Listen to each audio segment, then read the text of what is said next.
स्वामी समर्थ. नमस्ते. ज्योतिष kitchen and रेसिपीमध्ये आपले सगळ्यांचे मी अगदी खूप खूप मनापासून स्वागत करते. घरच्या घरी आपण मस्त असं आमचूर पावडर बनवणार आहोत. अगदी साधी सोप्या पद्धतीने आहे. त्यासाठी बघा इथे मी कच्च्या कैऱ्या घेतल्या आहेत, पिकलेल्या वगैरे नाही आहेत आणि स्वच्छ धुवून घेतले. सर्वात पहिलं मी आधी सालं काढून घेते.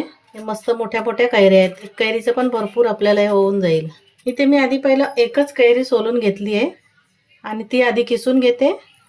याचा देठ काढून घेतला आहे. इथे आता मी किसायला किसणी घेते. ही जाड बाजू आहे त्या बाजूने किसून घेते, किंवा आपण ही दुसरी बाजू असते इथून असं किसलं तरी चालेल. पातळ पातळ काप येतील त्याने, ते पण दोन्ही चालू शकतं.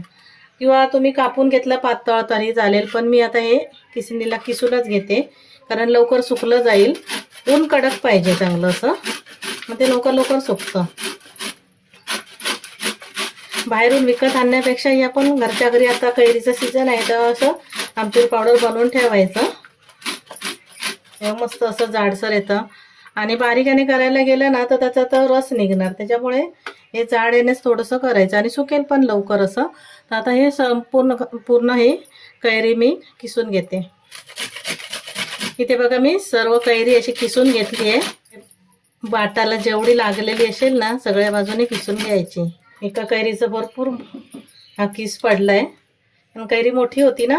सर्व किस मी दुसरी पण कैरी अशीच किसून घेते आणि कडक उन्हात वाळून घ्यायची. अशी प्लॅस्टिकवर घाला किंवा ताटामध्ये ठेवलं तरी चालेल.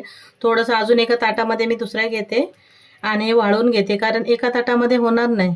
पातळ करून असं घातलं ना तर लवकर वाळली जाईल. हे आता पहिलं मी वाळून घेते आणि आपण नंतर भेटू. मग इथे मी आमचूर पावडर करण्यासाठी हे आंबा किसून घेतलं, कैरी किसून घेतलेली आणि 2 दिवस उन्हामध्ये अशी कडक वाळून घेतली आहे आणि छान अशी सुकली गेली बघ.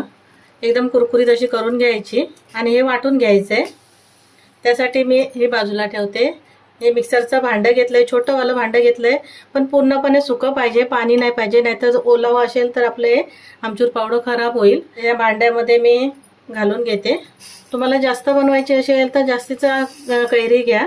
त्याच्यामध्ये थोडंसं मीठ घालते, अर्धा चमचा एवढं मीठ घालून घेतलं आहे, जेणेकरून आपली आमचूर पावडर खराब होऊ नये म्हणून. आणि हे आता मी मिक्सरला बारीक वाटून घेते.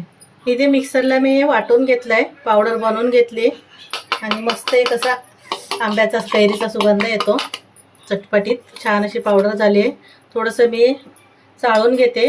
नसं नाही चाळलं तरी चालेल, पण थोडंसं चाळते. त्यासाठी मोठी चाळण घेतली आहे. पिठाची चाळण घेतली तरी चालेल, पण त्याला कसं पीठ लागलेलं असतं थोडंफार, त्याच्यामुळे मी ते पिठाची चाळण घेतली नाही आहे. थोडंसं असं जाडसर कण राहतात ना, हे आता टाकून नाही द्यायचं. ही डाळ वगैरे बनवणार ना त्याच्यामध्ये घालायचं, छान वाटते. हे मी ठेवून देते गवाटीमध्ये आणि हे डाळीमध्ये घालणार आहे. इथे मस्त आपली बघा छान अशी तयार झाली आहे. ते मी एका भांड्यामध्ये प्लेटमध्ये काढून घेते. इथे आपली मस्त अशी आमचूर पावडर तयार झाली आहे. अशी काळी पण पडली नाही, एकदम पांढरी शुभ्र आहे. आता कैरीचा सीझन आहे तेव्हा तुम्ही बाहेरून विकत आणण्यापेक्षा अशी आमचूर पावडर बनवून ठेवा. आणि माझी रेसिपी तुम्हाला आवडली असेल तर लाईक करा, शेअर करा आणि सबस्क्राईब करा. पुन्हा भेटू आपण अशाच एका नवीन रेसिपीसोबत. थँक्यू, धन्यवाद.